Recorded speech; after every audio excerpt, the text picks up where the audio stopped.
Ça y est les gars, on est dimanche, vous êtes avec votre physiologiste de l'exercice et bienvenue dans la minute pour comprendre la musculation. Ça passe tellement vite, on est déjà à la semaine 6 et cette fois on va parler de nourriture et surtout des lipides.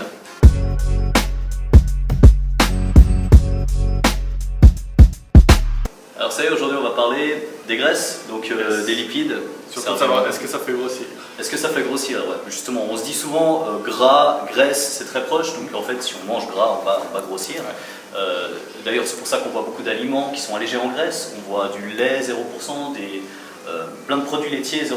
Ça c'est de la couille. En l'occurrence, ouais, c'est vraiment quelque chose à éviter parce que si on veut mieux assimiler le calcium qu'on va avoir dans les produits laitiers, il faut justement une certaine quantité de vitamine D, liposoluble, ça veut dire que c'est dans la graisse, donc si on l'a plus, c'est foutu. Ouais.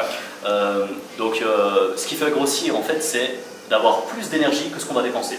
Donc manger plus de calories que ce qu'on en dépense. Voilà, exactement. Ça veut dire qu'on est en surplus calorique, plus de calories dépensées. Ouais. Et donc, on n'a pas besoin d'avoir peur des lipides, ça fait partie d'une diète équilibrée. Mais donc il y a des bons lipides alors on pourrait dire bons lipides, c'est un peu un raccourci, mais je vous donne quelques listes.